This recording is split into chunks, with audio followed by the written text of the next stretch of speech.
Taste the Daily.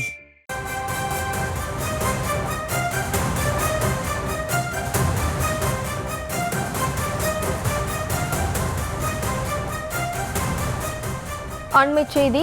Palani அடுத்த குதிரையாறு அணையிலிருந்து திறக்கப்பட்ட தண்ணீரால் தரைப்பாலம் உடைந்து சேதமடைந்துள்ளது. இதனால் போக்குவரத்தானது துண்டிக்கப்பட்டுள்ளது. கூடுதல் விவரங்களோடு நமது செய்தியாளர் பாலாஜி இணைகிறார். வணக்கம் பாலாஜி. தற்போது தரைப்பாலம் உடைந்து போக்குவரத்து முற்றிலும் துண்டிக்கப்பட்டுள்ள நிலையில் அங்குள்ள நிலை என்ன விவரம்?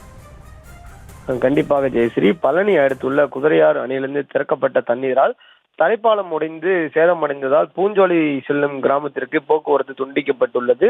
தமிழகத்தில் வடகிழக்கு ஆழ்ந்த காற்றழுத்த தாழ்வு மண்டலம் காரணமாக பல்வேறு மாவட்டங்களில் கனமழை பெய்து வரும் நிலையில் பழனியில் கடந்த 2 தினங்களாக தொடர் கனமழை பெய்து வருகிறது. மழையின் காரணமாக வரதமானதி அணை, பாலாறு அணை, குதிரையாறு அணைகளுக்கு நீர்வரத்து அதிகரித்து கோதைமங்கலம் குளம், வையாபுரி குளம், சிறுநாயக்கன் குளம், அழகாபுரி குளம் உள்ளிட்ட நீர்நிலைகள் நிறைந்து வருகிறது. அதே போல குதிரையாறு அணையிலிருந்து 2000 கன அடி தண்ணீர் வெளியேற்றப்பட்டு வருகிறது. அதன் காரணமாக குதிரையாறு அணைக்கு கீழே அமைந்துள்ள தரைப்பாலத்தின் ஒரு பகுதி தண்ணீரில் அடித்து செல்லப்பட்டுள்ளது. இதன் காரணமாக பூஞ்சோலை கிராமத்திற்கு செல்லக்கூடிய பாதை துண்டிக்கப்பட்டுள்ளது. இந்த பூஞ்சோலை கிராமத்திற்கு 20க்கும் மேற்பட்ட குடும்பத்தினர் வசித்து வருகின்றனர். இவர்கள் அத்தியாவசிய தேவைக்கு உடனடியாக வெளியே வர முடியாத சூழல் ஏற்பட்டுள்ளது.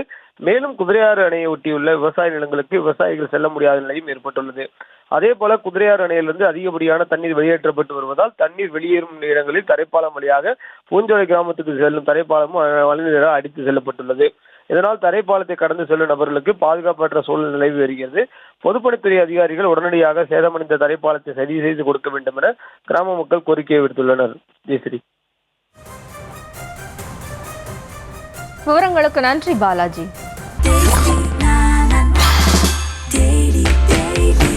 Taste Daily. Taste the Daily.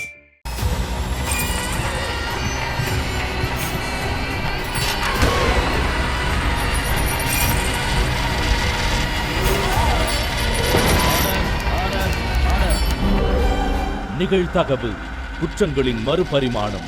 நாள்தோறும் இரவு 10 மணிக்கு இணைந்திருங்கள் நமது நியூஸ் தமிழ் தொலைக்காட்சியோடு.